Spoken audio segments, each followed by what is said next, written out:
Si tu ne signes pas ce soir, Elaner, le conseil d'administration considérera cela comme une rébellion. Cette phrase résonna dans la salle de réunion du bureau comme un coup de marteau suffisamment fort pour faire taire tout le monde.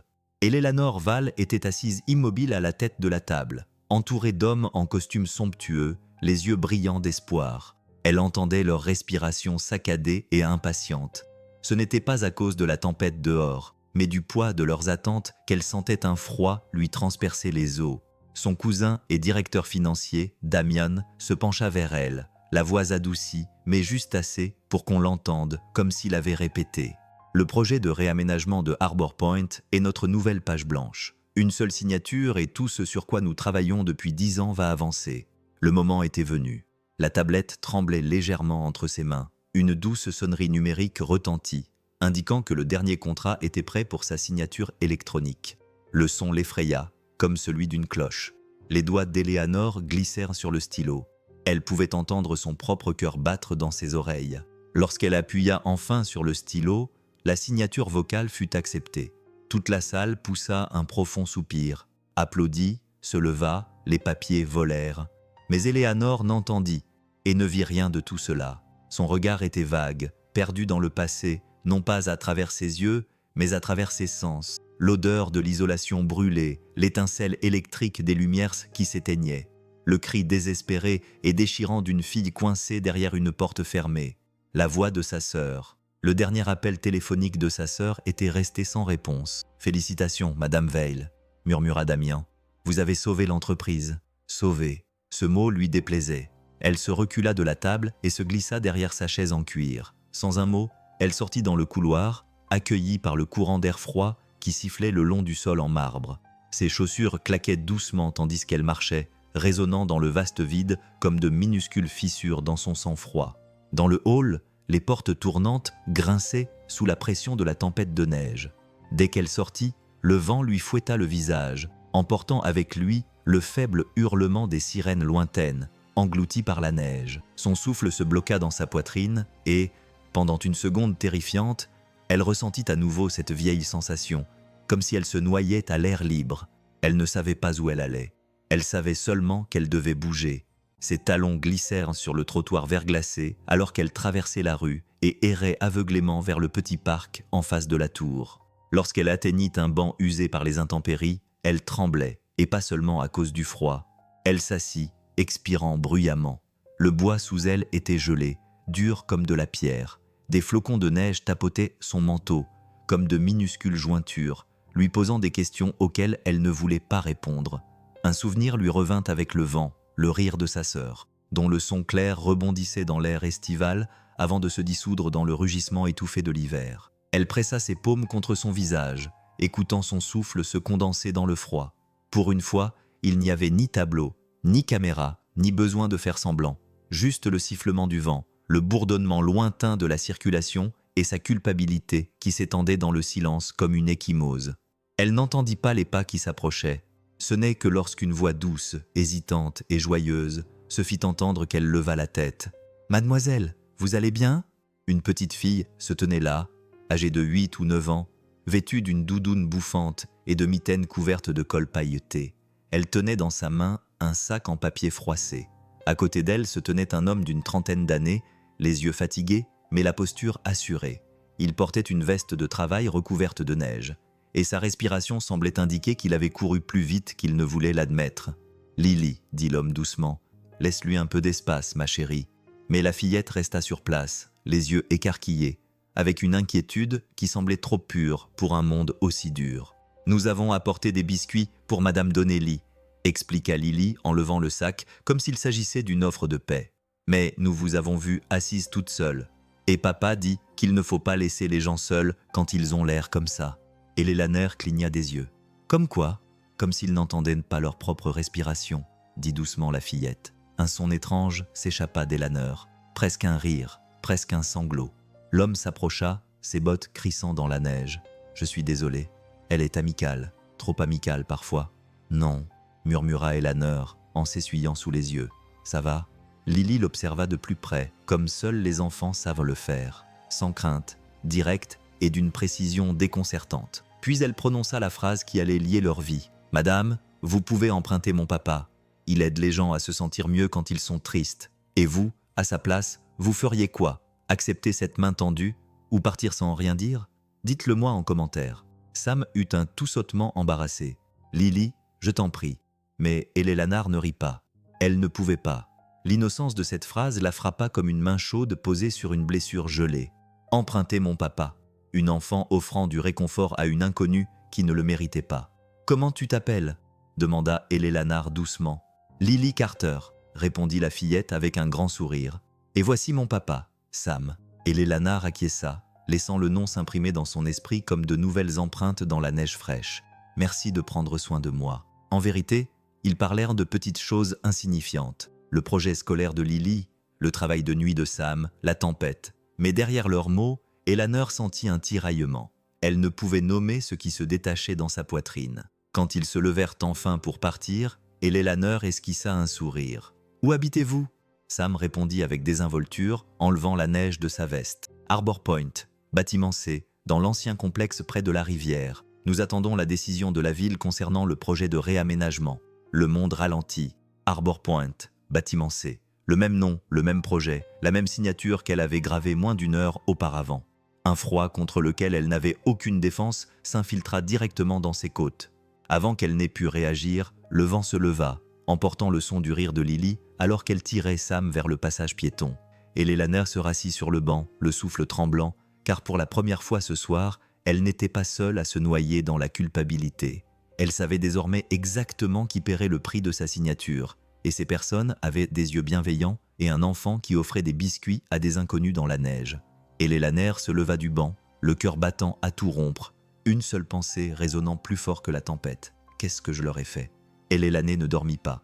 La tempête à l'extérieur s'était calmée, ne produisant plus qu'un faible bourdonnement régulier contre les fenêtres de son penthouse, mais dans sa poitrine, tout continuait de s'entrechoquer comme des boulons desserrés dans une structure défaillante. Elle s'assit à son bureau, bien après minuit, les doigts effleurant les dossiers ouverts devant elle. Chaque page murmurait quelque chose qu'elle ne voulait pas entendre. Réaménagement de Harbor Point, phase 1. Vidanger tous les logements dans les 90 jours. Son nom apparaissait sur chaque document, son titre, son autorité, sa faute. Elle inspira, et l'odeur de la poussière de papier vieux et de l'encre d'imprimante racise lui piqua la mémoire comme de la fumée. Elle pouvait presque entendre à nouveau les sirènes, celles d'il y a 10 ans, celles qui n'avaient jamais atteint sa sœur à temps. Essayant de stabiliser sa respiration, elle tapota le clavier. Une liste de résidents apparut. Numéro d'appartement, âge, note. Son regard se fixa sur une ligne. Carter Samuel et Lily, bâtiment C, appartement 4B. La même petite fille qui avait offert son père comme un parapluie emprunté contre le chagrin. Et Eleanor ferma l'ordinateur portable dans un léger bruit sourd. Le silence qui suivit lui sembla étouffant. Elle appuya une main sur sa poitrine, essayant d'apaiser la douleur. Mais la culpabilité avait tendance à résonner longtemps après que le bruit ait cessé. À l'aube, elle prit sa décision.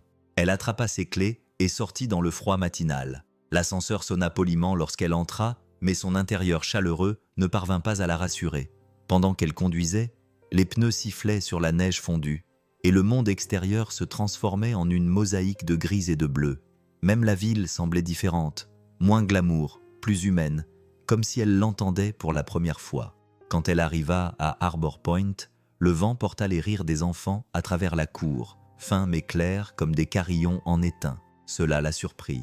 Elle n'était pas habituée à ce que la joie arrive ainsi, sans y être invitée. Les bâtiments semblaient fatigués, pas visuellement, mais dans la façon dont ils craquaient.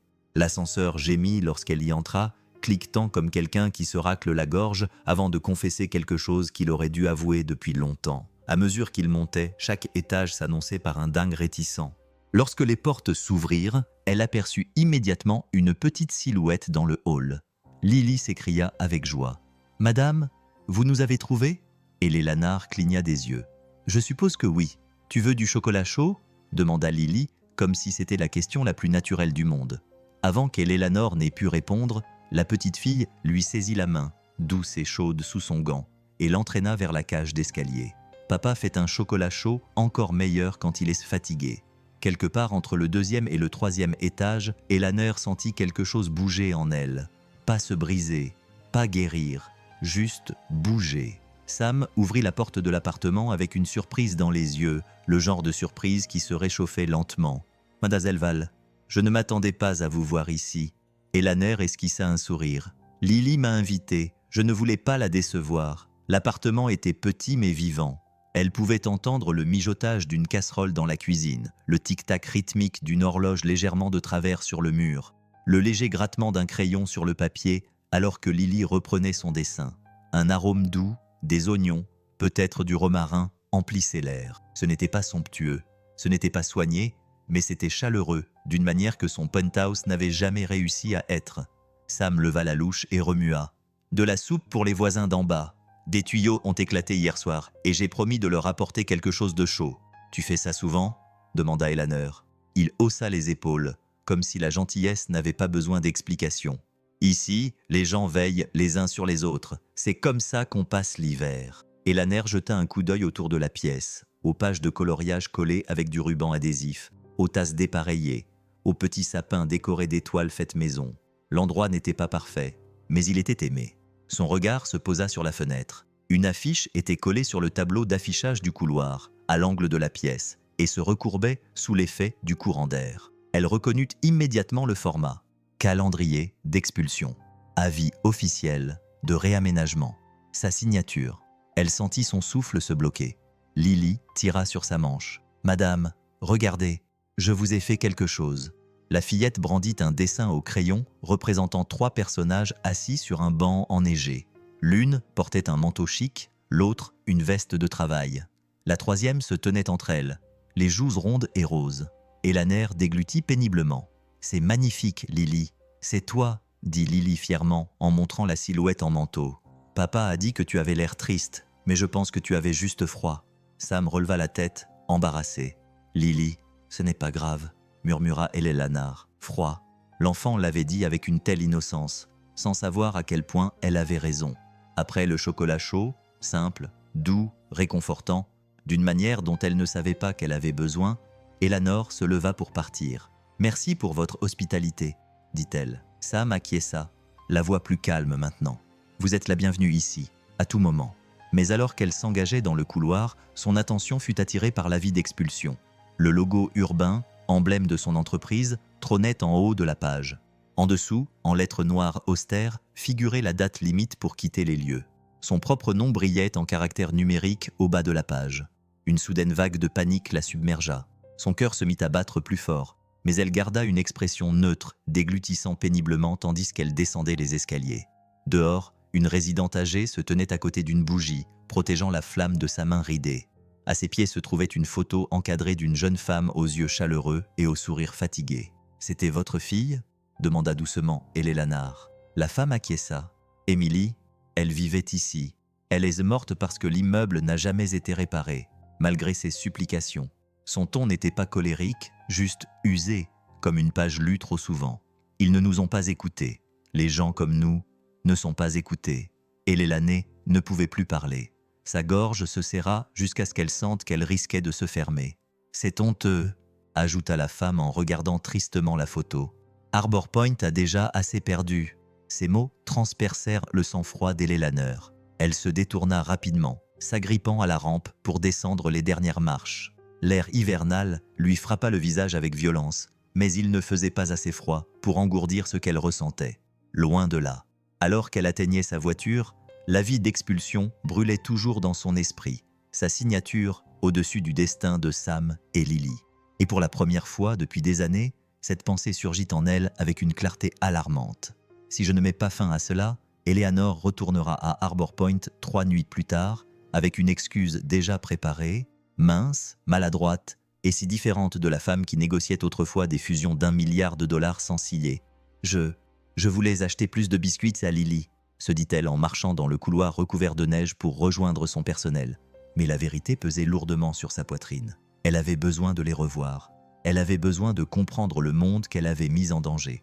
Elle frappa à la porte, qui s'ouvrit avant même que ses jointures ne touchent une deuxième fois le bois. « Madame » Lily rayonnait. « Je savais que vous reviendriez. » Une chaleur se dégageait de l'appartement, le rire d'une soupe mijotant provenant d'un voisin en visite, le léger grattement des pieds de chaise. C'était comme entrer dans un petit phare niché au cœur d'une tempête. Sam apparut derrière sa fille, s'essuyant les mains sur une serviette. « Madame Val, quelle surprise. Tout va bien ? Tout va bien. » Les pensées d'Elanor vacillèrent. « J'ai vendu votre maison, pensa-t-elle. » Mais à voix haute, elle dit seulement qu'elle était dans le coin. « J'ai pensé passer vous voir. » Sam acquiesça et la fit entrer. « Vous arrivez juste à temps. Lily est en train de forcer une autre victime à goûter son chocolat chaud. »« Ce n'est pas la forcer, Lily, » corrigea-t-elle avec un sourire. « C'est partager. » Ils s'installèrent autour de la petite table de cuisine sur des chaises éraflées et dépareillées qui grinçaient doucement sous leur poids. L'appartement bourdonnait de vie, le doux ronronnement du réfrigérateur, le cliquetis du radiateur comme un vieil homme qui s'éclaircit la gorge, les bruits sourds occasionnels des voisins du dessus. Chaque son contribuait à l'harmonie de l'endroit. C'est ce que dit Sam en versant du chocolat chaud dans une tasse et en la glissant vers elle. Et Eleanor hésita. Son instinct était de mentir pour tout enrober d'un vernis corporatif. Mais la voix de Sam, sa fermeté, sa sincérité, la poussèrent à être honnête. « Quelque chose comme ça, » admit-elle. Il acquiesça, sans insister, sans fouiner, se contentant d'écouter. Elle n'était pas habituée à cela. Lily sauta de sa chaise. « Papa, montre-lui la photo pour mon projet scolaire. » Sam gloussa. « D'accord, d'accord. » Il traversa la pièce jusqu'à une étagère encombrée de fournitures artistiques, de cadres photos et d'une boîte en fer recouverte d'autocollants décolorés. Lorsqu'il ouvrit la boîte, les papiers à l'intérieur bruissèrent. De vieilles factures, des formulaires médicaux, des notes griffonnées. « La voilà !» dit-il en tendant à Lily une photo d'elle-même, plus jeune, lors d'une kermesse scolaire. Mais alors qu'il remuait le contenu, une enveloppe ordinaire glissa et tomba sur le sol dans un léger bruissement. Le regard d'Eleanor se posa instantanément dessus. L'enveloppe portait un logo qu'elle connaissait aussi bien que son propre nom, Vail Urban Development, estampillé sur le devant. La date de réception lui coupa le souffle, 2 semaines avant l'incendie qui avait tué sa sœur. Si vous sentez, vous aussi, que ce détail change tout, laissez un like, ça m'aide à continuer à raconter ce genre d'histoire. Et elle posa la question avant de pouvoir s'en empêcher. Sam la ramassa avec désinvolture. Oh, c'est une vieille lettre d'Emily. Elle gardait des copies de tout ce qu'elle envoyait à votre entreprise. Des plaintes, des demandes, des avertissements, surtout des trucs liés au bâtiment. Des avertissements ? Répéta Eleanor, le cœur battant à tout rompre. Il acquiesça. Oui, elle était tenace. Elle croyait que les bâtiments parlaient. Si vous les écoutez assez longtemps, ils vous disent quand quelque chose ne va pas. Ces mots transperçurent Eleanor. Ça vous dérange si je... demanda-t-elle doucement, les doigts déjà tremblants. Sam hésita un instant, puis lui tendit la lettre. Bien sûr, mais faites attention. Il la regarda bizarrement. Eleanor sortit la lettre de son enveloppe, et le frottement doux du papier lui donna l'impression que quelqu'un frottait une allumette sur sa mémoire. Elle la déplia avec précaution. Ses yeux parcoururent les mots. Problème de sécurité à Hurtante, défauts électriques, rapport de surchauffe et d'isolation. Les résidents sentent de la fumée près de la cage d'escalier. Veuillez envoyer un technicien. Nous avons peur. J'ai peur. Emily Carter. Au bas de la page, une réponse dactylographiée. Demande prise en compte. Problème classé comme faible priorité. Réparation prévue pour le 4e trimestre. E. Val. Sa propre signature. Ses propres mots froids et dédaigneux. La pièce s'assombrit un instant. Elle n'entendait plus que les battements de son cœur dans ses oreilles. Elle pouvait sentir la légère odeur d'isolant brûlé de cette nuit lointaine. Entendre le crépitement des fils électriques défectueux. La respiration terrifiée des personnes piégées. « Ça va ?» La voix de Sam perça le brouillard, et Lelaney déglutit péniblement. « Tu en as parlé à quelqu'un chez Vail Urban ?» Sam secoua la tête. Emily a essayé. Elle a toujours cru que quelqu'un finirait par l'écouter. Elle était optimiste comme ça. Un soupir amer s'échappa de lui, silencieux et involontaire. Mais personne n'est jamais venu. Lily, inconsciente, grimpa sur les genoux de son père. « Maman était courageuse, dit-elle doucement. Papa me l'a dit. » Sam acquiesça et embrassa sa tête. C'était la personne la plus courageuse que j'ai jamais connue. Eleanor eut la gorge serrée.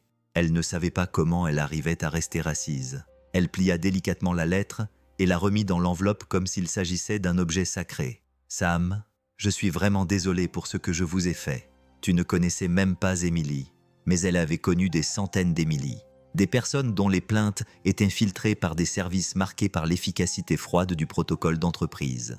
Des personnes dont elle avait autrefois évalué la sécurité par rapport au budget et au délai. Des personnes qu'elle n'avait jamais vraiment vues. Lily sauta des genoux de son père et courut vers le salon. « Papa, Je peux lui montrer ma décoration de Noël ?» Sam rit. « Donne-lui une seconde. » Lily. Et la mère se leva, lissant son manteau de ses mains tremblantes. « Je devrais y aller. » Sam l'accompagna jusqu'à la porte. « Merci d'être venu. Lily est vraiment rayonnante quand tu es là. » Cette sincérité chaleureuse faillit la briser. Mais alors qu'elle s'engageait dans le couloir, un bruit métallique soudain attira son attention. Un chariot d'entretien passait. La vibration fit tomber un prospectus à moitié déchiré épinglé au mur. Il dériva vers ses pieds. Le titre, « Les avis d'expulsion de Harbor Point commencent le mois prochain », était à nouveau estampillé du logo de son entreprise. Son souffle s'échappa dans un frisson fragile. Elle se retourna une dernière fois. À travers la porte entr'ouverte, elle entendit Sam rire doucement tandis que Lily bavardait. Un son si doux, si profondément humain, qu'elle eut l'impression qu'une fissure s'élargissait dans sa poitrine. Elle descendit lentement les escaliers, chaque marche résonnant comme une accusation. Dehors, le vent fouettait son manteau. Le froid était vif, mais elle ne le remarqua presque pas. Elle se glissa dans sa voiture et resta immobile, les mains agrippées au volant comme pour se préparer à un choc. Car cette fois, le choc était déjà là. De l'autre côté de la ville, Damian regardait les images de vidéosurveillance de Harbor Point figées sur chaque visite d'Eleanor, tout en chuchotant à son avocat. « Trouvez tout ce que vous pouvez sur Samuel Carter. Si elle continue à y aller, nous aurons besoin d'un moyen de pression. » Le premier murmure parvint à Lily un mardi matin. Elle se tenait près de son casier, fredonnant le petit air que son père sifflait toujours en serrant les boulons de la vieille chaudière. Le couloir bourdonnait du bruit des baskets qui crissaient sur le linoléum et des casiers qui claquaient, ainsi que des bavardages aigus des élèves de 4e année qui se précipitaient vers la récréation. Elle était sur le point de fermer son casier lorsque 2 filles à proximité baissèrent la voix, à peine, mais suffisamment. « Ma mère a dit que Harbor Point allait être démoli », murmura l'une des filles. « C'est vrai », répondit l'autre dans un souffle. « Et où ira cette concierge alors ?» Lily se figea. Elle connaissait ce ton, insouciant, flottant dans l'air comme de la poussière, mais suffisamment lourd pour piquer. « Mon père dit que c'est parce que les riches veulent quelque chose de plus chic. Oui, ils vont construire un centre commercial ou quelque chose comme ça. J'ai entendu dire que quelqu'un avait vu une femme milliardaire dans le coin, probablement en train de planifier ça. » Lily ferma son casier en silence. Le clic lui sembla trop fort. Elle ne comprenait pas tout, mais elle en comprenait assez pour sentir une tension derrière ses côtes.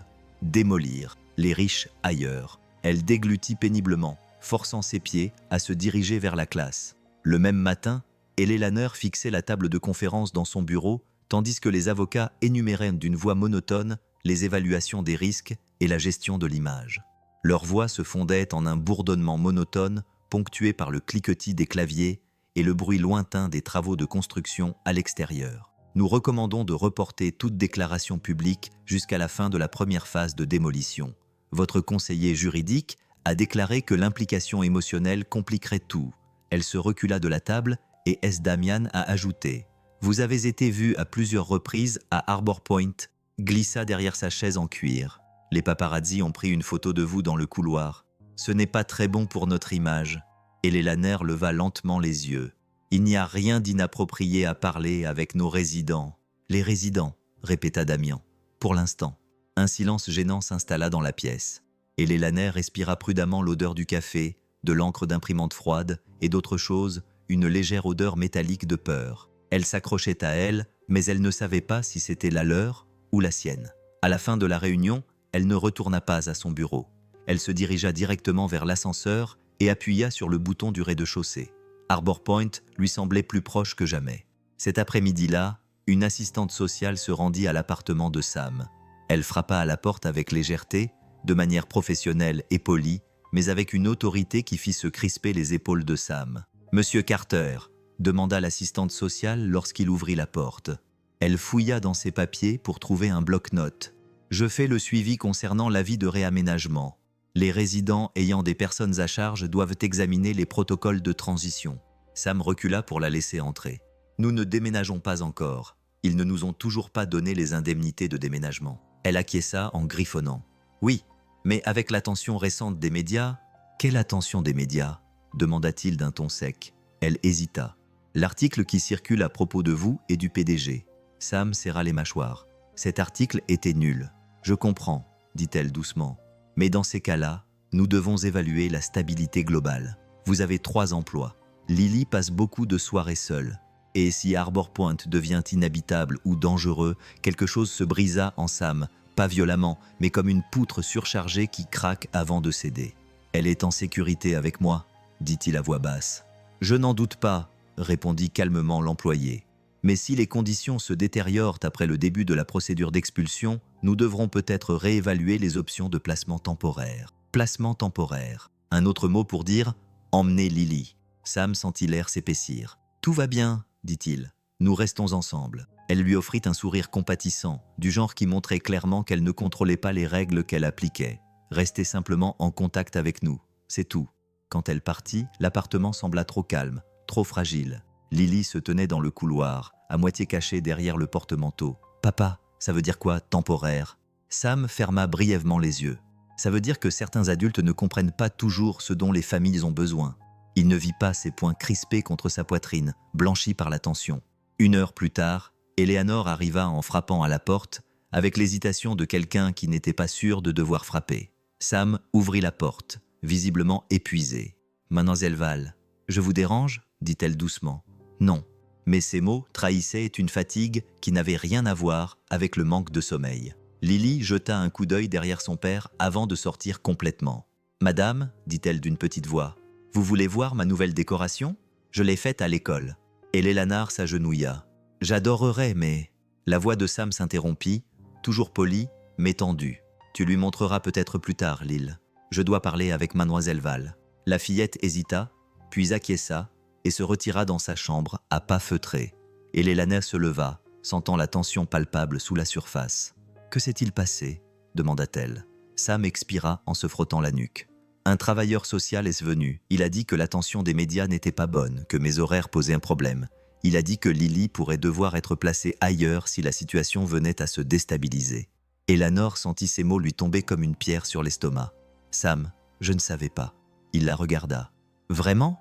Que fais-tu ici exactement, Eleanor ?» La question ne contenait aucune malveillance. C'était pire. Elle contenait de la confusion, de la vulnérabilité, de l'espoir. Il se détestait pour cela. « J'essaie d'arranger les choses, murmura-t-elle. « Quelle chose ?» insista-t-il. « L'article sur Harbor Point. Ma vie ou ta culpabilité ?» L'air se figea. Eleanor ressentit instantanément la douleur, mais elle ne se défendit pas. « Je ne pouvais pas. » Sam continua, la voix légèrement brisée. « Je n'ai pas besoin d'être sauvé. J'ai juste besoin qu'ils arrêtent de tout nous prendre, mademoiselle Val. »« Non, » dit-il doucement. « Tu ne comprends pas ce que c'est que d'être à une signature près de perdre son enfant. » Les mots tombèrent avec une terrible clarté. Dans l'embrasure de la porte, invisible pour eux, Lily observait sa respiration superficielle. Pour elle, cela ne ressemblait pas à 2 adultes aux prises avec la peur. Cela ressemblait plutôt à des gens qui s'éloignaient l'un de l'autre, comme le début d'une perte. Ce soir-là, lorsque Eleanor sortit enfin de l'immeuble, l'air nocturne la frappa avec la netteté d'un morceau de verre brisé.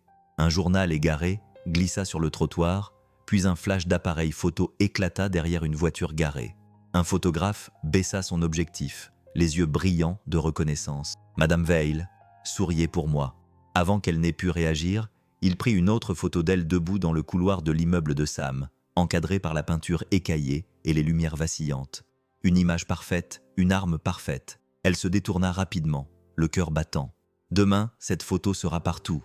Loin au-dessus de la rue, Damien reçut la photo par email. Il sourit en la transférant à un journaliste. « Voyons combien de temps elle conservera son auréole », murmura-t-il. Et quelque part à Harbor Point, une petite fille murmura dans son oreiller. « S'il vous plaît, ne laissez pas les adultes tout gâcher à nouveau. » L'article fut publié à 6h12 un vendredi matin. Il se répandit à Harbor Point plus vite que l'odeur du chili du dimanche de Sam, plus vite que les rumeurs sur la nouvelle panne de la chaudière. Au moment où Sam sortit de l'ascenseur pour prendre son service de concierge matinal au tribunal du centre-ville, son téléphone vibrait avec 7 messages non lus et un lien noyé dans une tempête de notifications. Du penthouse à la pornographie de la pauvreté, comment un PDG milliardaire joue les sauveurs dans les bidonvilles, contributeur anonyme. Il ne l'ouvrit pas tout de suite, mais il n'en avait pas besoin. Les chuchotements dans les couloirs du palais de justice lui ont tout dit. Les ricanements amusés des agents de sécurité, les 2 commentaires bruyants des greffiers qui essayaient de paraître intelligents. Et, Carter ne savait pas que tu sortais avec la reine de glace de la ville. Le gars vise les étoiles, un milliardaire à la fois, c'est pour ça qu'il est si fatigué. Occupé la nuit, hein? Sam continua à marcher en silence, la mâchoire serrée. Leur rire lui écorchait les nerfs comme du papier de verre. Il ne les corrigea pas, il ne leur devait rien, mais il sentait quelque chose bouillonner sous ses côtes. Pas de la honte, pas exactement, plutôt une lente brûlure d'humiliation mêlée à une dignité meurtrie. À midi, les ragots avaient atteint l'école de Lily. Les enfants répétaient les mots des adultes qu'ils comprenaient à peine. Chasseuse de fortune, profiteuse, petite amie, papa gâteau. Ils les prononçaient avec la brutalité insouciante dont seuls les enfants sont capables. Sans malice, juste par imitation. Lily n'en dit rien à son père. Elle rentra chez elle en donnant des coups de pied dans la neige fondue avec ses bottes, faisant semblant de ne pas retenir les larmes qui lui piquaient les yeux. Pendant ce temps, au siège de Villeurbanne, Elaner se tenait devant un mur d'écran, tandis que l'équipe des relations publiques tournait autour d'elle comme des oiseaux anxieux. « Mazelval, nous avons besoin d'une réponse, immédiatement. Ne réagissez pas. » Damian intervint, les bras croisés. « Elle a déjà causé assez de problèmes.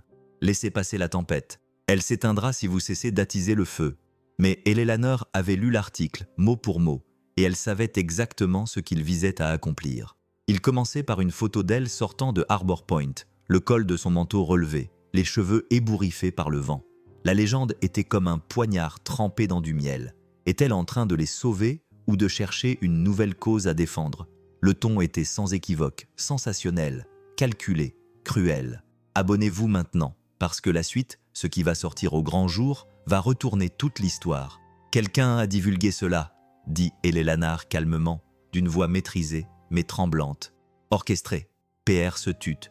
Damian ne broncha pas. C'est pour ça que le conseil d'administration ne veut pas de toi là-bas. Eleanor se retourna brusquement. Là-bas, avec des êtres humains réels, Damian ne cachait pas son irritation. Ton attachement à cet endroit obscurcit ton jugement.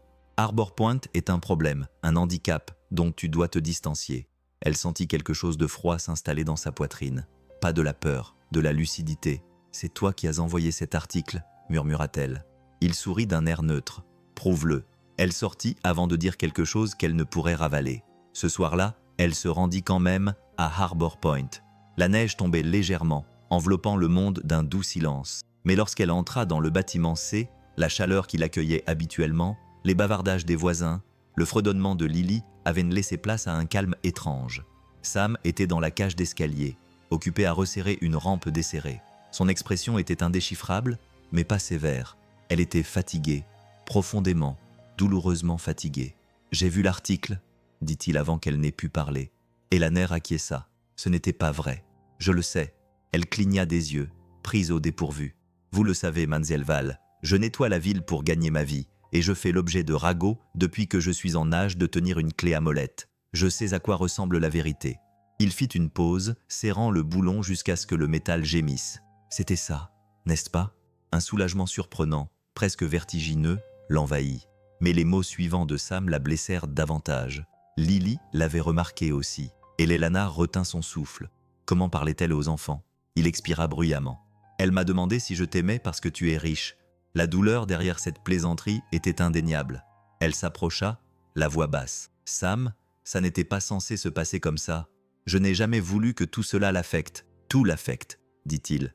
Chaque avis d'expulsion, chaque rumeur, chaque erreur que je commets.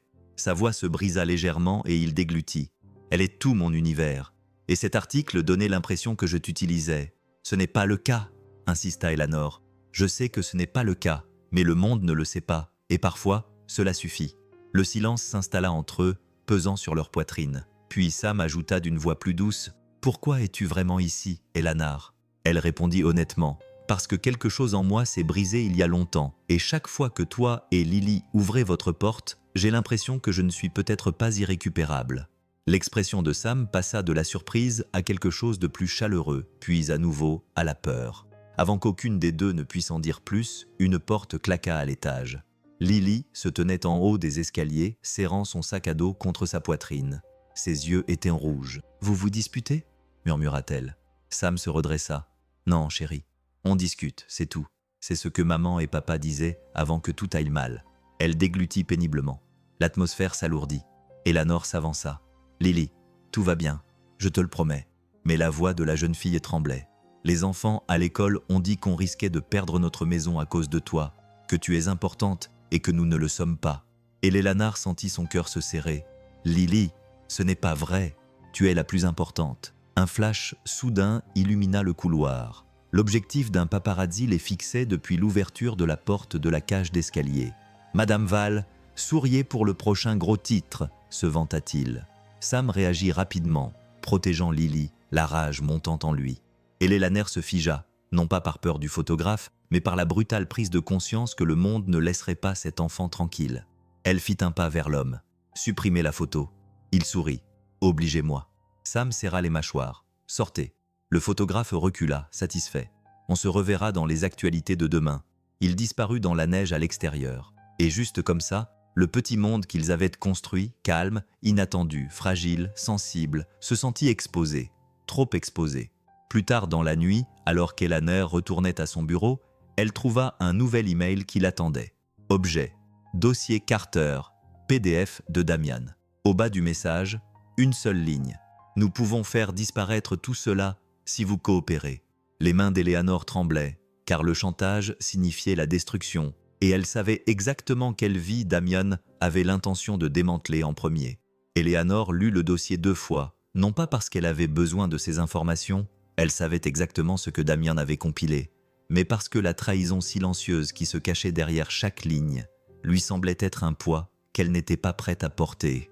Antécédents d'endettement, factures médicales liées au traitement d'Emily, 3 emplois, revenus instables, profil de garde à haut risque.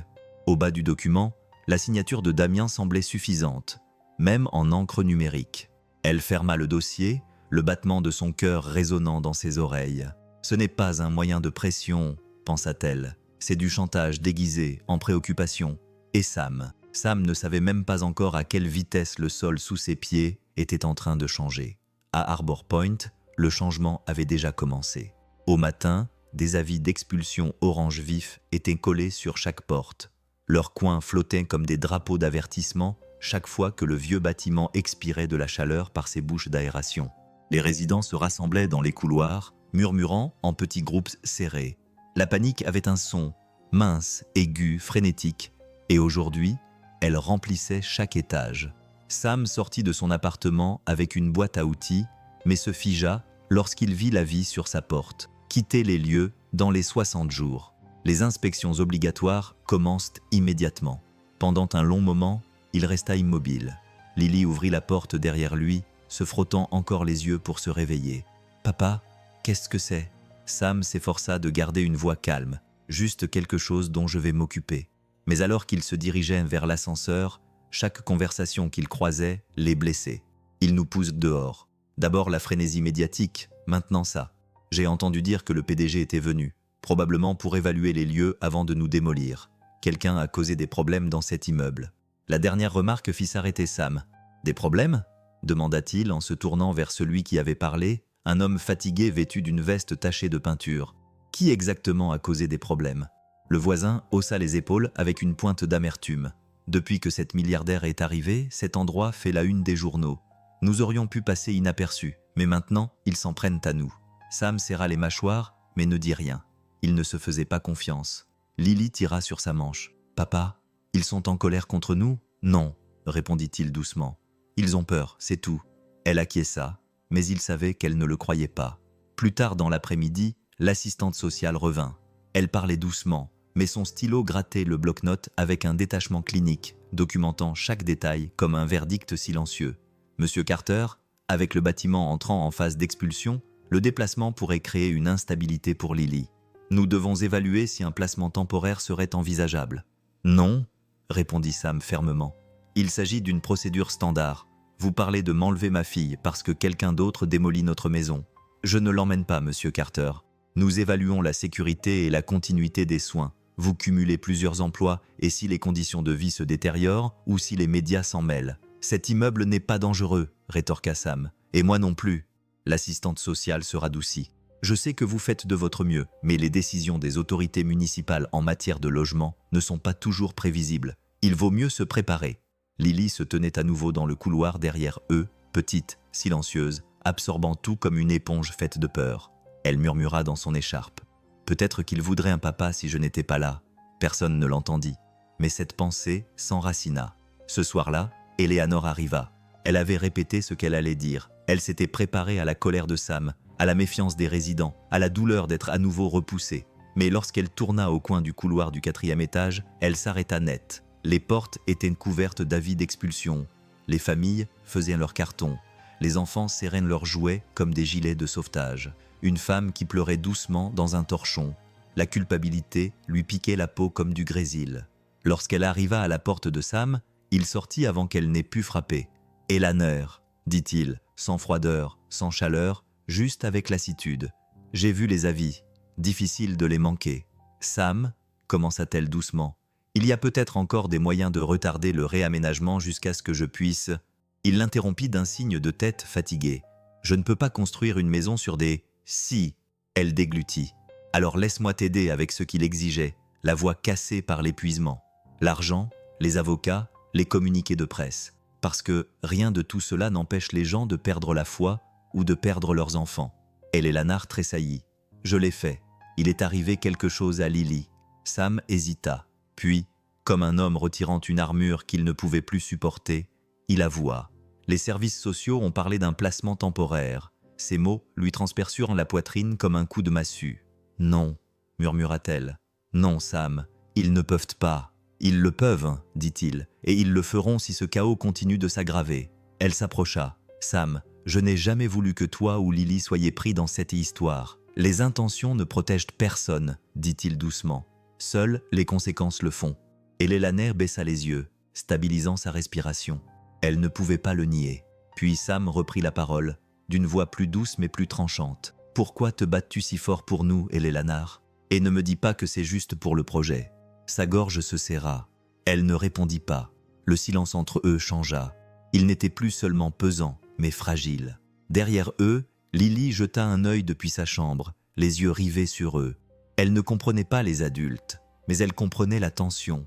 Elle comprenait la peur, et elle comprenait quand deux personnes s'aimaient suffisamment pour que cela fasse mal. Elle serra ses bras autour d'elle. « Si je n'étais pas là, pensa-t-elle, ils ne se disputeraient pas. Papa n'aurait pas peur. Madame n'aurait pas d'ennui. » Son petit cœur se serra. « Peut-être que le problème, c'est que je suis là. » Sam finit par se frotter le visage, épuisé. « Je suis désolé. Je ne devrais pas te faire payer tout ça. »« Non, » dit doucement Eleanor. « Tu devrais. Je le mérite. » Il leva les yeux, surpris par la dureté de sa voix. Avant qu'aucun des deux n'ait pu reprendre la parole, quelqu'un claqua une porte au bout du couloir. Un homme marmonna. « Tout ça a commencé quand ce PDG est arrivé ici. » Et Eleanor tressaillit, et Sam se raidit. « Je devrais y aller, » murmura-t-elle. Sam ne l'a pas arrêtée. Alors qu'elle marchait dans le couloir, elle entendit la voix de Lily, derrière la porte, calme, tremblante. « Papa, tout serait plus facile sans moi ?» Sam se figea. Lily, non, jamais. Mais Eleanor n'entendit pas sa réponse. La question seule suffisait à la vider de toute substance. Ce soir-là, Lily s'assit près du petit sapin de Noël, fixant le dessin qu'elle avait fait. 3 silhouettes sur un banc enneigé. Elle toucha le crayon de couleur qui la représentait. « Si je n'étais plus là, » murmura-t-elle à peine audible, « papa ne perdrait pas notre maison et maman n'aurait pas d'ennui. » C'était la logique d'une enfant, simple et dévastatrice. Et une fois que cette pensée lui était venue, elle refusait de la quitter. Lily plia le dessin, le glissa sous le sapin et essuya ses larmes avec sa manche. Dans le silence de sa chambre, une idée commença à prendre forme, une idée dangereuse, déchirante, un plan pour disparaître. La dispute ne commença pas comme une dispute. Elle commença tranquillement, comme une fine fissure sous une peinture fraîche, quand Eleanor frappa à la porte de Sam. Le lendemain soir, les yeux cernés par le manque de sommeil et la culpabilité. Il ouvrit lentement. « Eleanor, Sam, » souffla-t-elle. « S'il te plaît, nous devons parler. » Il s'écarta pour la laisser rentrer. L'appartement semblait inhabituellement calme, comme si même le radiateur sentait le changement d'ambiance entre eux. Lily était en train de colorier à la table de la cuisine, fredonnant doucement. Elle leva les yeux, lui adressa un petit sourire, puis baissa la tête trop rapidement. Ce petit mouvement frappa Eleanor en plein cœur. « Il s'est passé quelque chose à l'école aujourd'hui ?» demanda-t-elle doucement. Lily haussa les épaules. « Ce sont juste des enfants qui font les enfants. » Mais sa voix était trop faible, trop tendue. Sam le remarqua aussi. Il serra les mâchoires. Il se tourna vers Eleanor. « Pourquoi es-tu ici ?» Elle retint son souffle. Pour te dire la vérité, Sam s'est crispé à tout ce qu'elle a dit. Harbor Point, le réaménagement, mon rôle dans tout ça. Je ne suis pas celle que vous croyez. Mais alors qu'elle essayait de continuer, son téléphone vibra 3 fois, coupant le silence de la pièce comme un bruit statique. Le nom de Damian s'afficha sur son écran. Une autre vibration, puis une autre. Le son brisa sa concentration comme du verre qui se brise. Sam plissa les yeux. « Vous répondez toujours aux appels des gens qui détruisent cet endroit. J'essaye de les arrêter, rétorqua Eleanor. Mais je ne peux pas si je ne sais pas ce qu'ils font. » Il secoua la tête. « Tu ne peux pas être des deux côtés, Eleanor. Pas éternellement. Pas quand des vies sont en jeu. »« Je le sais, » murmura-t-elle. « Alors pourquoi chaque décision que tu prends donne-t-elle l'impression que tu les choisis plutôt que nous ?» Les mots restèrent suspendus entre eux, crus, tremblants. « Je ne les choisis pas, » dit-elle. « Je choisis ce qui nous donne les meilleures chances de retarder la démolition. Si je fais trop pression maintenant, ils me détruiront. Il ne s'adoucit pas. Donc, tu te protèges. »« Non, » insista-t-elle. « Je te protège.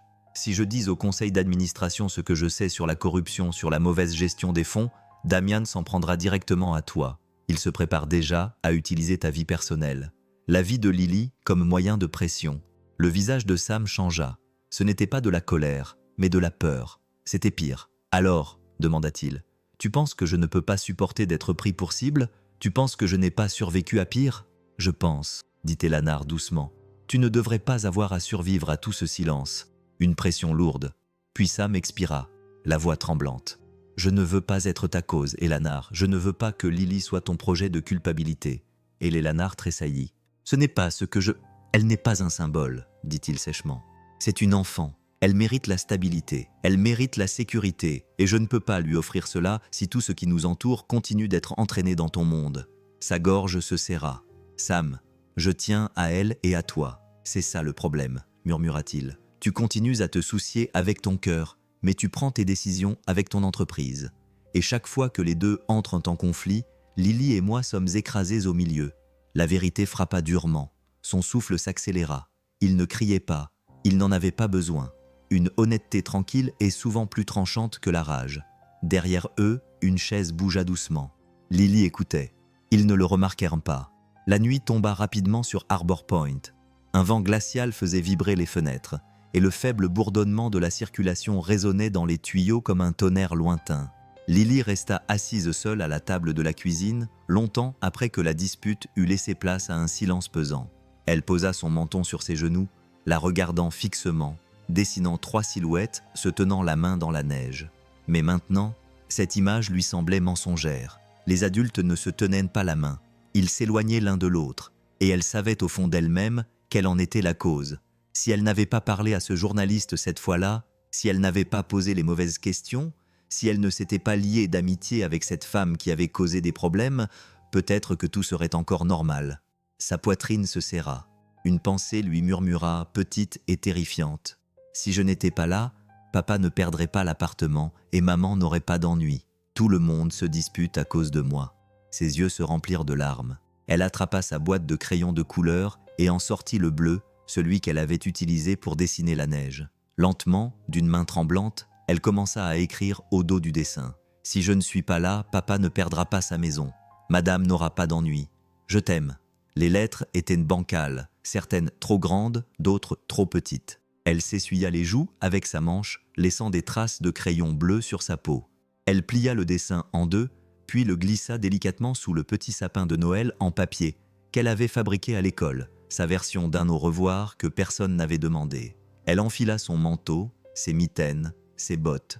Elle prit son ours en peluche sur le canapé et pressa son nez contre son front tout doux. « Nous allons dans un endroit sûr, » murmura-t-elle, « juste pour un petit moment. » Silencieuse comme une chute de neige, elle ouvrit la porte de l'appartement et se glissa dans le couloir. La lumière clignotait, émettant un léger bourdonnement au-dessus de sa tête. Lily descendit les escaliers, chaque pas plus léger qu'un souffle. Personne ne la vit partir. Sam se réveilla en sursaut. Au début, il ne savait pas pourquoi. Quelque chose tirait sur le bord de sa conscience et de son absence. Un changement dans l'air, l'étrange silence d'une pièce dont le cœur avait cessé de battre. « Lily » appela-t-il doucement. Le silence lui répondit. Il vérifia la salle de bain. Vide. Sa chambre était vide, le salon était vide. Puis il vit la porte d'entrée entr'ouverte d'1 centimètre. Son pouls s'accéléra. Non, non, non. Il se précipita vers la porte, le cœur battant à tout rompre. Lily. Sa voix résonna dans la cage d'escalier, engloutie par le bourdonnement de l'immeuble. Lorsqu'il se retourna vers le salon, quelque chose de petit attira son regard. Un papier plié sous le sapin. Ses mains tremblaient lorsqu'il le ramassa et lut le message écrit au crayon. Pendant un instant, il en oublia de respirer. Oh mon Dieu, Lily. Il attrapa son téléphone avec des doigts tremblants. Pas le 911, pas les voisins, pas le concierge. Son pouce hésita pendant une demi-seconde avant d'appuyer sur le nom qu'il n'aurait jamais imaginé avoir besoin d'appeler ainsi. Eleanor répondit à la deuxième sonnerie, essoufflée, prise au milieu d'une réunion. « Sam, qu'est-ce qui ne va pas ?» Sa voix se brisa. Lily a disparu. À l'autre bout du fil, Eleanor était figée dans une salle de réunion remplie d'investisseurs. Chaque mot de Sam résonnait comme une alarme qu'elle seule pouvait entendre. Et pour la deuxième fois de sa vie, elle sentit le passé lui serrer la gorge. Quelqu'un qu'elle aimait appelait à l'aide, et elle n'allait pas l'ignorer à nouveau. Lily est partie. Ce furent les seuls mots que Sam parvint à prononcer avant que sa voix ne se brise sous l'effet de la panique. Et bien que la salle de réunion autour d'Eleanor bourdonnait de la politesse tendue d'une réunion d'investisseurs à enjeux élevés, tous les autres sons s'évanouirent, comme si le monde s'était mis en sourdine pour qu'elle n'entende rien d'autre que lui. Sa chaise recula brusquement. Les gens se retournèrent, les écrans clignotèrent. Damien interrompit sa présentation. Elle, Eleanor et l'investisseur demandèrent « Quelque chose ne va pas ?» Mais elle était déjà debout, le souffle court, le pouls battant, la mémoire lui rappelant l'appel sans réponse de sa sœur. Sa propre hésitation figée, le feu qui avait englouti tout ce qu'elle aimait. Pas encore, pas encore. Elle pressa le téléphone contre son oreille. « Sam, écoute-moi. Depuis combien de temps était-elle partie ? 5 minutes, peut-être 10. Son manteau avait disparu, ainsi que ses bottes. Elle avait laissé un mot. Le cœur d'Eleanor se serra. « J'arrive ». La voix de Damien résonna dans la pièce. « Mademoiselle Val, nous sommes en pleine réunion avec des investisseurs internationaux. Asseyez-vous. » Mais elle le regarda comme si elle le voyait clairement pour la première fois et sortit sans un mot. Les investisseurs se mirent à murmurer. Quelqu'un remit en question sa stabilité mentale. Un autre exigea une explication. Damien jura entre ses dents alors que la porte claquait. L'ascenseur lui semblait trop lent. Le hall trop vaste. Les portes tournantes tournaient comme des obstacles qui l'empêchaient de s'échapper. Mais dès qu'elle eut atteint la rue, elle se mit à courir, ses talons claquant sur le trottoir glacé, son souffle formant des nuages dans l'air glacial. La neige fouettait ses joues, le vent rugissait, mais elle le sentait à peine. Tout ce qu'elle entendait, c'était le murmure brisé de Sam qui tournait en boucle dans son esprit. Lily est partie. Lily est partie. Elle atteignit sa voiture, cherchant ses clés à tâtons. Le moteur rugit, les pneus patinèrent brièvement avant de mordre la route. Ses pensées s'affûtèrent avec une clarté douloureuse. Où Lily pouvait-elle bien aller ? Où une enfant court-elle lorsqu'elle pense que le monde est meilleur sans elle ? Elle est l'année déglutit péniblement. Elle irait dans un endroit familier, un endroit qui lui inspirerait un sentiment de sécurité, un endroit où elle pourrait entendre le vent. Le souvenir lui revint. Lily avait dit un jour qu'elle aimait les endroits où le vent ressemblait au bruit de l'océan. Il n'y avait qu'un seul endroit comme ça, à Harbor Point, le chantier près du vieux front de mer. Et l'Elanored appuya sur l'accélérateur. Pendant ce temps, Sam parcourait le bâtiment en appelant sa fille, jusqu'à ce que sa voix se dissolve dans le silence. Il vérifia la buanderie, la cage d'escalier, le hall d'entrée, l'appartement de Madame Richter, le toit. Rien. Chaque espace vide lui semblait être un coup de poing dans les côtes. Les voisins commencèrent à sortir, le visage marqué par l'inquiétude. Sam, que se passe-t-il ? Lily a disparu ? Faut-il appeler quelqu'un ?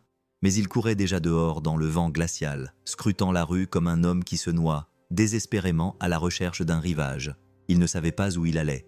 Il ne savait pas quoi prier. Il savait seulement qu'il était en train de perdre la seule personne sans laquelle il ne pouvait pas vivre. Son téléphone vibra. « Eleanor, je me dirige vers le chantier du front de mer », dit-elle, essoufflée. « C'est là que le vent ressemble au bruit des vagues. » Sam se figea. « Comment je peux écouter ?» murmura-t-elle. « J'ai écouté. » Il ne perdit pas une seconde. « Je suis en route. » La tempête s'intensifia, soulevant la neige en petits tourbillons violents. Les lampadaires clignotaient, luttant pour percer le brouillard de plus en plus épais. Lorsque Eleanor arriva sur le site abandonné, Les clôtures métalliques cliquetaient sous l'assaut du vent. Ses phares balayaient des piles de blocs de béton, des bobines de câbles gelés, des plaques de glace scintillant comme des miroirs brisés. Elle sortit de la voiture, son souffle se transformant instantanément en givre. « Lily !» appela-t-elle, la voix cassée par le vent. « Lily, ma chérie, tu m'entends ?» Le vent répondit par un hurlement creux. Elle s'avança dans le chantier. Ses bottes raclèrent le gravier à moitié gelé. Les poutres métalliques gémissaient. Quelque part dans l'échafaudage, une bâche mal fixée claquait comme une aile. Puis un bruit, pas fort, pas clair, mais indubitable. Un petit sanglot et le frottement doux de bottes. Et l'élanais se précipita vers les fondations inachevées près du mur de la rivière. Là, près d'une pile de dalles de béton, était assise une petite silhouette recroquevillée sur elle-même, serrant un ours en peluche. Lily. La voix des l'élaneurs se brisa. « Ma chérie, qu'est-ce que tu fais ici ?» La fillette leva le visage. Des flocons de neige s'accrochaient à ses cils. Ses joues étaient au rose à cause du froid et des larmes. « Je suis désolée, » murmura-t-elle. « Si je ne suis pas là, papa ne perdra pas notre maison. Tu ne perdras pas ton travail et personne ne se battra plus. » Ces mots frappèrent Éléanore comme un coup physique. Elle s'agenouilla, ignorant le froid glacial du béton. « Lily, non, non, écoute-moi. » Sa voix tremblait. « Tu n'es pas le problème. Tu es la raison pour laquelle les gens se battent, parce que tu comptes, parce que tu mérites une maison, tu mérites une vie. Les gens protègent ceux qu'ils aiment, ils ne les sacrifient pas. » L'enfant secoua la tête. « Mais tout le monde est en colère. »« Ce n'est pas toi, » murmura Éléanore. « Ce sont les adultes qui te déçoivent. C'est nous qui n'avons pas été assez courageux assez tôt. » Lily avait l'air à la fois confuse, pleine d'espoir et terrifiée. Éléanore tendit lentement les mains, paumes ouvertes. « Viens ici, s'il te plaît. Tu es gelée. » Lily hésita, puis rampait vers elle et s'effondra dans les bras d'Éléanore. Éléanore l'enlaça fermement, la protégeant du vent glacial. Elle pressa sa joue contre les cheveux de Lily, expirant un souffle qui ressemblait presque à un sanglot. « Je te tiens, je te tiens. » Derrière elle, des bottes crissaient rapidement sur le gravier. Sam apparut à travers la tempête, les yeux écarquillés de peur. Quand il vit Lily dans les bras d'Éléanore, ses genoux faillirent se dérober sous le poids du soulagement. « Papa !» murmura Lily en tendant la main vers lui. Il la serra contre lui si fort qu'elle poussa un petit cri. « Ne t'enfuis plus jamais, jamais loin de moi. » Sa voix se brisa au milieu de la phrase, chargée d'amour et de terreur. « Tu es tout mon univers. Tu comprends ? Tout mon univers. » Lily acquiesça contre sa poitrine en pleurant doucement. Puis elle dit quelque chose qui rendit la nuit encore plus douce. « Madame m'a trouvé. » Sam leva les yeux vers Éléanore. La colère, la gratitude, la confusion, la vulnérabilité, tous ces sentiments se battaient dans son expression. Éléanore se leva lentement, les cheveux saupoudrés de neige, le souffle irrégulier, les yeux brillants d'une peur qui n'avait pas disparu. Elle croisa son regard. « Demain, » dit-elle d'une voix tremblante mais résolue, « je ne me cacherai plus.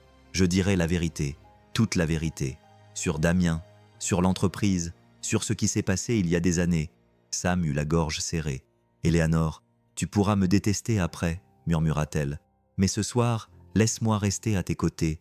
Juste cette fois. » Le vent se calma un instant, comme s'il écoutait. Sam ne répondit pas.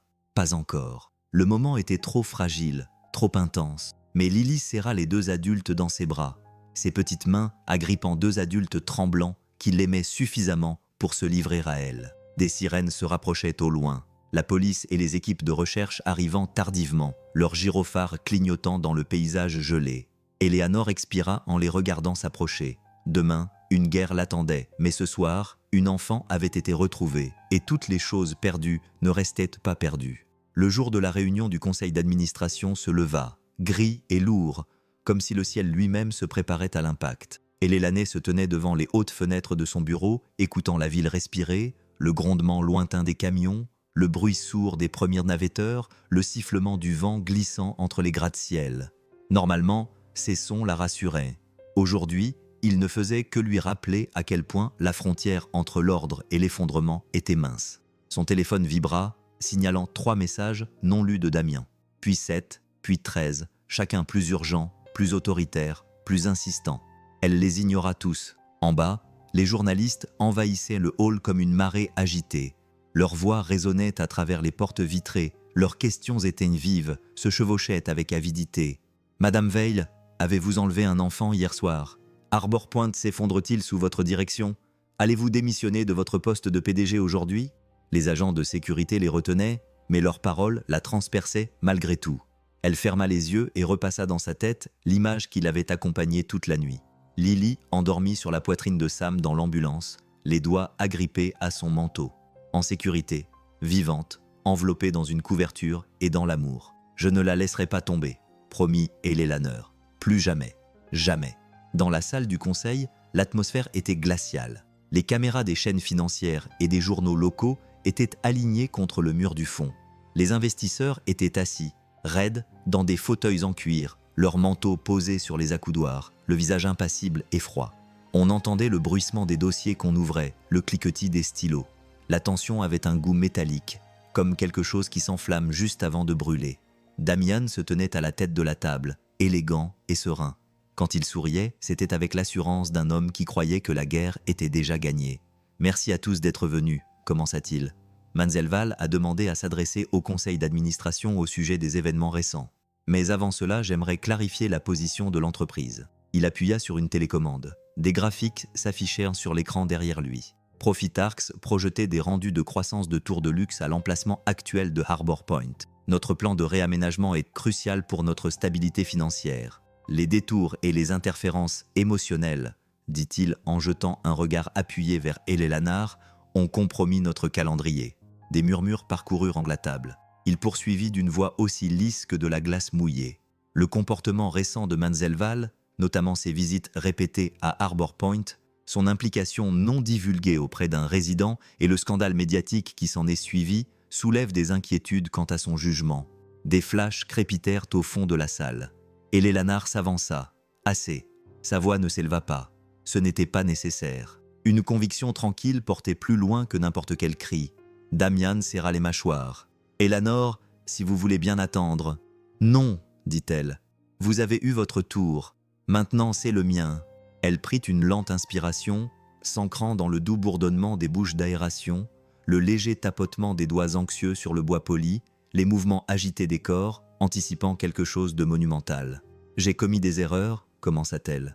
Beaucoup, certaines au cours des dernières semaines, d'autres bien avant cela. » Elle prit un dossier sur la table, épais et usé, qu'elle tenait de ses doigts tremblants. Il s'agit d'une lettre envoyée à Val Urban il y a 10 ans. Un avertissement de sécurité d'une résidente nommée Emily Carter. Le nom de la femme de Sam frappa la pièce comme un éclat de glace. Elle signalait des câbles électriques défectueux, des risques d'incendie, et implorait de l'aide. Elé Lanner fit une pause, la voix tremblante.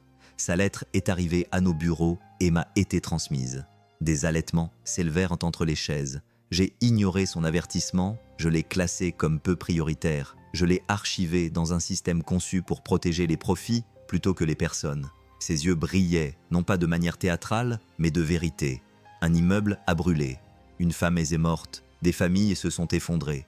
Et j'ai bâti ma carrière en prétendant que ma signature n'était pas imprégnée de responsabilité. Le silence semblait si absolu que même le système de climatisation semblait s'être tu.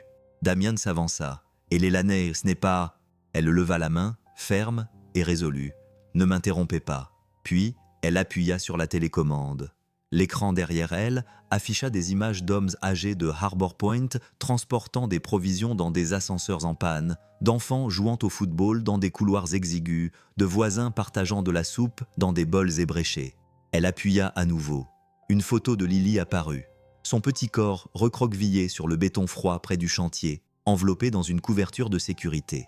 Les joues baignées de larmes. Les halètements se transformèrent en indignation. « Cet enfant s'est enfui », dit Elé Lanner, la voix brisée, car elle croyait être la raison pour laquelle les adultes souffraient. Parce que nos actions, mes actions, lui ont fait comprendre que sa maison n'avait pas d'importance, que sa vie était un dommage collatéral. Elle s'approcha de la table, les paumes appuyées contre sa surface froide. « Je refuse de laisser un autre enfant être sacrifié pour des prévisions financières.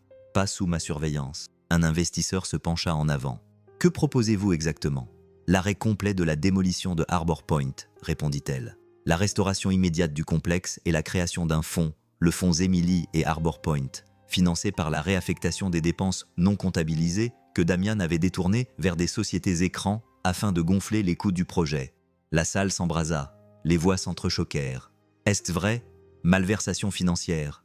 Damien, répondez-lui. Nous avons besoin de preuves. Hélé Lanard brandit une clé USB. Vous trouverez ici tous les transferts frauduleux, toutes les factures falsifiées, toutes les lignes budgétaires manipulées. Le masque de Damien se fissura.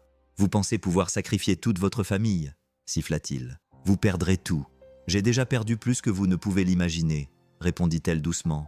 Je préfère perdre un titre plutôt que de perdre à nouveau ma conscience. Au fond de la salle se tenait un investisseur septuagénaire aux cheveux argentés, appuyé sur une canne tremblante. Quand j'étais enfant, dit-il d'une voix fragile mais forte, ma famille vivait dans un endroit comme Harbor Point. Nous avons survécu parce que quelqu'un a choisi la miséricorde plutôt que l'argent. Il regarda Hélé Lanard avec une sorte de fierté. Je vote oui. Une autre main se leva, puis une autre, puis une autre. Le président du conseil s'éclaircit la gorge. Les votes furent comptés. À compter de maintenant, la démolition de Harbor Point est suspendue. Le fonds est créé. Mademoiselle Val est démise de ses fonctions de PDG. La dernière phrase ne fut pas douloureuse. Elle fut plutôt libératrice. Les épaules d'Elaneur se détendirent tandis que les flashs des appareils photo crépitaient. Un journaliste cria « Mademoiselle Val, avez-vous une relation amoureuse avec Monsieur Carter ?» Elle se figea pendant une demi-seconde.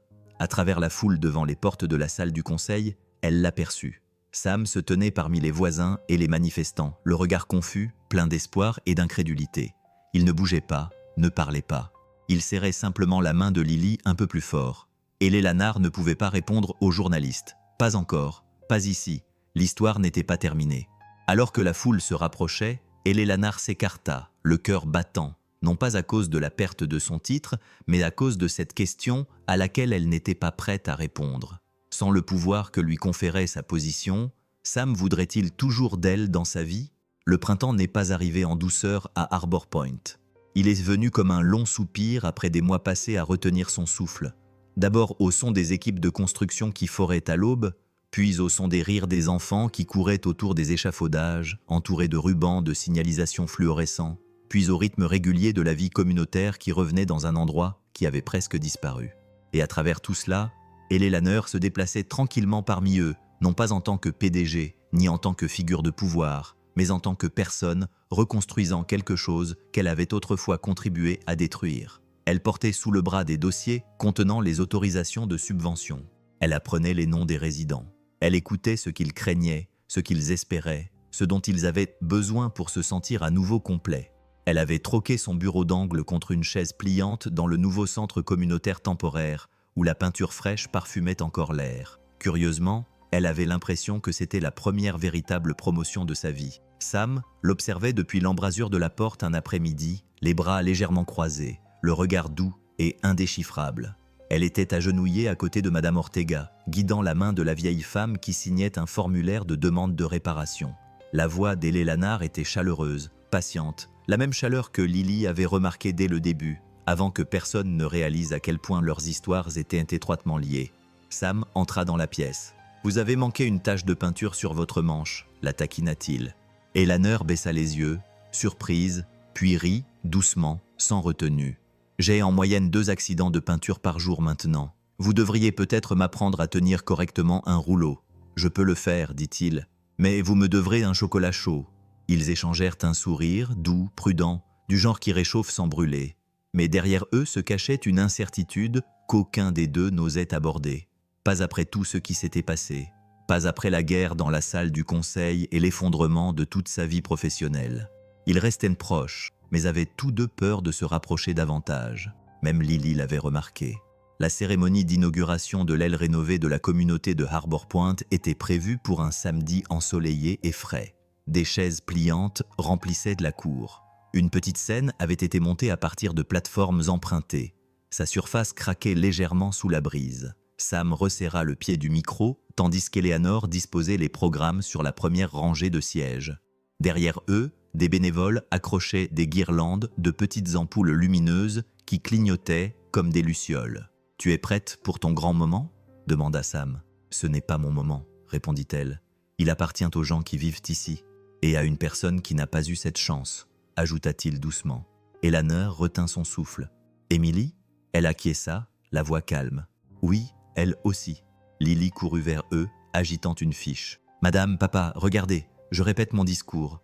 Vous voulez le répéter avec nous ?» demanda Sam. Elle acquiesça avec enthousiasme, sauta sur la scène et s'éclaircit la gorge avec un sérieux théâtral. La maison. Elle commença à lire chaque mot avec attention. Ce n'est pas l'endroit le plus beau, le plus grand ou le plus brillant. La maison est l'endroit où les gens ne vous abandonnent pas et où vous ne les abandonnez pas non plus. Sam déglutit péniblement. Elaner cligna rapidement des yeux. Lily leva les yeux. « J'ai bien fait, tu as été parfaite », dit Sam d'une voix rauque. Plus tard, alors que la cour se remplissait de résidents, de journalistes, de responsables municipaux et de bénévoles, Eleanor tenta de s'écarter. « Laissez-leur la vedette », mais ils la poussèrent gentiment vers l'avant. Elle sentit des dizaines de regards posés sur elle, non pas pour la juger, mais pour lui témoigner leur gratitude. Un micro bourdonna doucement lorsqu'elle s'en approcha. « Merci », commença-t-elle. « Merci de m'avoir permis de participer à cet événement. Quand je suis arrivée à Harbor Point, j'avais pour seule intention de me protéger. Aujourd'hui, je me tiens ici pour apprendre à protéger les autres. » Elle regarda Lily, souriante, fière et rayonnante, puis Sam, dont la présence rassurante la soutenait comme une main posée sur son dos, même à distance. « Je n'ai pas réparé cet endroit, » poursuivit-elle. « Ce sont les gens qui vivent ici qui l'ont fait, les parents, les enfants, les voisins qui ont refusé de s'abandonner les uns les autres. Tout ce que j'ai fait, c'est écouter ce que j'aurais dû apprendre il y a des années. » Les applaudissements fusèrent, chaleureux et sincères, mais au fond d'elle-même, une décision qu'elle n'avait pas encore exprimée continuait de la hanter. Une invitation du conseil d'administration, nouvellement restructuré à revenir en tant que PDG. Une seconde chance d'exercer le pouvoir qu'elle avait autrefois exercé de manière imprudente. Elle n'en avait pas parlé à Sam. Elle n'en avait pas parlé à Lily. Elle ne s'était même pas encore donné de réponse. Pas encore. Ce soir-là, après la cérémonie, les résidents se sont réunis pour écouter de la musique et manger. Quelqu'un a fait griller des hot dogs dans la cour. Quelqu'un d'autre a apporté une enceinte pour écouter du vieux Motown. L'air bourdonnait de rires légers. Et les lanards se tenaient près des marches du bâtiment, une tasse de chocolat chaud à la main, respirant la douceur subtile de la cannelle qui s'en dégageait. Sam s'approcha d'elle, les mains dans les poches de sa veste. « Tu étais très bien là-haut, » dit-il. « Tu trouves ? Je pense que tu as dit ce que les gens avaient besoin d'entendre, ce que j'avais besoin d'entendre. » Ils se tenaient côte à côte, regardant Lily courir après 3 autres enfants avec une banderole en papier. Sam expira doucement. « J'ai reçu un message aujourd'hui. » Elaner se raidit. « De qui ? » ?»« D'un ami au conseil municipal. Il m'a dit qu'il m'offrait un emploi officiel. Superviseur de maintenance pour les nouvelles installations communautaires. Tous les avantages sociaux. Des horaires réguliers. » Ses yeux s'illuminèrent. « Sam, c'est incroyable, je le pense aussi. » Il marqua une pause. « Et c'est grâce à ce que tu as fait. » Elle secoua la tête. « C'est grâce à qui tu étais déjà. » Ils l'ont enfin compris. Ses paroles l'attendrirent visiblement, mais l'incertitude s'insinua à nouveau, tissant un silence entre eux. Il se tourna davantage vers elle. « Et toi, maintenant, quelle est la prochaine étape ?»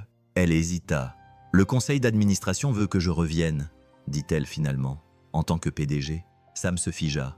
Un long silence prudent s'installa entre eux. « Tu vas accepter ?» demanda-t-il. « Je ne sais pas, » admit-elle. « Pour la première fois de ma vie, la question n'est pas ce que je peux gagner. » Sa voix s'évanouit tandis qu'elle regardait Lily rire sous les lumières de la cour. « C'est ce que je pourrais perdre. » Sam suivit son regard, et bien qu'il ne répondit pas, ne tendit pas la main vers elle, ne s'approcha pas. Quelque chose dans son immobilité lui dit qu'il pensait la même chose. Depuis le balcon du 2e étage, Madame Ortega les observait en silence et murmura à une voisine. Ces deux-là feraient mieux de se dire quelque chose avant que la vie ne fasse le choix à leur place. Et quelque part dans la ville, une notification par email retentit sur le téléphone d'Elaner. Objet, décision finale du PDG, 24 heures. Son cœur fit un bond. Demain, tout convergerait vers la maison, l'amour, la loyauté et la vie qu'elle pensait vouloir, et elle ne pouvait plus rester entre deux eaux. L'hiver revint dans la ville par petites touches douces et tranquilles. Rien à voir avec la violente tempête qui avait autrefois englouti les pas d'une petite fille et failli tout détruire. À présent, la neige tombait en flocons, se posant délicatement sur les toits, les escaliers de secours et les nouvelles fenêtres lumineuses de Harbor Point. La cour brillait de guirlandes de lumière chaude. Les enfants se poursuivaient entre les bancs. Les voisins apportèrent des plats cuisinés au centre communautaire rénové. Et pour la première fois depuis des années, l'air autour du vieux complexe ne portait plus que de la crainte. Il portait un sentiment d'appartenance. À l'intérieur du centre, Sam enfonçait la dernière vis dans un banc en bois fabriqué à la main, la serrant avec une aisance acquise par l'habitude. Le bâtiment résonnait de rires étouffés et des accords doux d'une chanson de Noël provenant d'une radio placée quelque part derrière lui. « Attention !» murmura-t-il à un jeune bénévole qui se débattait avec une boîte de décoration. « Soulève avec tes jambes, pas avec ton dos. » Le garçon sourit. « Oui, monsieur. » Sam rit doucement. Monsieur, il n'était toujours pas habitué à être respecté, à être considéré comme quelqu'un à qui les gens demandaient un conseil, mais il apprenait. On frappa doucement à la porte. « Tu es en avance » dit-il sans se retourner. « Je pourrais en dire autant de toi. » Sam se figea un instant, puis se redressa et se tourna vers elle. Elané se tenait debout, une petite boîte de biscuits à la main, son souffle formant de petits nuages dans l'entrée glaciale. Elle portait un épais manteau d'hiver, une écharpe enroulée lâchement autour du cou et les cheveux cachés derrière une oreille. Elle n'avait plus l'intensité de la salle de réunion, seulement une douce stabilité, comme si elle avait enfin trouvé un rythme qui ne nécessitait pas de lutter pour le suivre. « J'ai fait des gâteaux », dit-elle en soulevant légèrement la boîte. « Ils ne sont pas parfaits, mais Lily a insisté pour que tu manges tout ce qui contient du chocolat. » Sam rit doucement. Elle n'a pas tort. Leurs regards se croisèrent, chaleureux, hésitants, honnêtes. 1000 moments vécus entre eux. Des larmes, des tempêtes, des confessions, de la culpabilité, de l'espoir et cette tendresse impossible qui se forme lorsque deux vies brisées osent se rapprocher l'une de l'autre. Il s'éclaircit la gorge. « Comment s'est passée ta réunion ? La date limite finale. » Elle sourit, un petit sourire intérieur. Je leur ai dit non. Sam cligna des yeux. Non à redevenir PDG. Non à tout ce qui m'éloigne de cet endroit, dit-elle doucement. Du travail qui me semble réel, des gens qui me semblent réels. Elle semblait presque timide en l'admettant. Je ne veux plus de la ligne d'horizon, Sam. Elle continua. Je veux la terre ferme. Je veux une communauté dans laquelle je peux me promener sans avoir besoin d'un badge de sécurité. Je veux construire des choses avec mes mains, pas avec mon titre. Et sa voix trembla légèrement. Je veux rester proche des gens qui m'ont aidé à devenir quelqu'un avec qui je peux vivre. Le silence les enveloppa, chaleureux, pas gênant. Il s'approcha. Eleanor, tu n'as pas renoncé à quelque chose de petit. Tu as renoncé à la vie que tu t'étais construite. Peut-être, murmura-t-elle. Mais toi et Lily m'avez montré comment construire différemment. Les mots restèrent suspendus dans l'air, simples, sincères, lourds de sens. Aucun d'eux n'avait osé les prononcer à voix haute. Avant qu'il n'ait pu répondre, Lily fit irruption dans la pièce, coiffée d'un bonnet tricoté de travers et tenant une carte enveloppée d'un ruban. « Madame, papa, vous devez venir au parc » s'écria-t-elle. « C'est important. » Ils échangèrent un regard perplexe, puis la suivirent au dehors. La neige tombait un peu plus fort, craquant doucement sous leurs bottes, tandis que Lily les conduisait vers le petit parc en face du centre. Le même banc public, le même endroit où une PDG en deuil avait autrefois rencontré un père et son enfant qui n'appartenaient pas à son monde, mais qui allait un jour en devenir le cœur. Lily sauta sur le banc et leur tendit la carte. « Ouvrez-la ensemble. » Sam et Eleanor s'assirent, leurs genoux se touchant légèrement, et dépliaient la petite carte. À l'intérieur, un dessin au crayon représentait 3 personnages assis sur le banc, même où ils se trouvaient maintenant. Au-dessus d'eux, Lily avait écrit en lettres irrégulières « Plus besoin d'emprunter ». Sam expira lentement, d'un souffle fragile. Elané porta la main à sa bouche, les yeux brillants. Lily rayonnait. « Cela signifie que vous n'avez plus besoin d'emprunter papa, madame, et papa n'a plus besoin de vous emprunter non plus. Nous pouvons simplement être ensemble comme dans une vraie maison. » La voix d'Eleanor se brisa. « Lily, c'est magnifique. Est-ce que ça va ?» demanda Lily, soudain nerveuse. Pour que nous formions une famille, Sam posa une main ferme sur l'épaule de sa fille. « Ma chérie, c'est grâce à toi que nous formons une famille. » Essayita. Lily gloussa, satisfaite, et partit en courant vers le sapin de Noël en cours de décoration près des balançoires. Sam et Eleanor restèrent assis sur le banc, la neige tombant doucement sur leurs manteaux, le bourdonnement lointain de la communauté remplissant les espaces entre leurs respirations. Elle se tourna légèrement vers lui. « Sam, je n'ai pas beaucoup d'expérience dans l'art de dire des choses importantes sans public ni transaction derrière, mais je veux essayer. » Il attendit. Sa voix s'adoucit jusqu'à devenir presque brisée. « Toi et Lily avez changé ma vie. Tu ne m'as rien demandé. Tu ne voulais rien de moi. Et pourtant, tu m'as accepté. Tu m'as laissé faire des erreurs. Tu m'as permis d'être pardonné. » Sam déglutit, et elle continua. « Je veux juste rester, si tu veux bien de moi. » Sam expira dans un rire tremblant, un son rempli d'incrédulité, de soulagement et de quelque chose de plus profond. « Je n'ai pas grand-chose à offrir, » dit-il lentement, avec sincérité. « Juste ces mains qui réparent plus de choses qu'elles n'en cassent. Et ce cœur. » Sa voix baissa d'un ton. « Il ne m'appartient plus depuis la nuit où tu t'es assise sur mes marches et m'a dit que tu étais désolée. » Et l'Élanais retint son souffle. Il prit sa main, à la fois chaude, froide et tremblante. « Si tu le veux, murmura-t-il, il est à toi. » Elle ne répondit pas par des mots. Elle n'en avait pas besoin.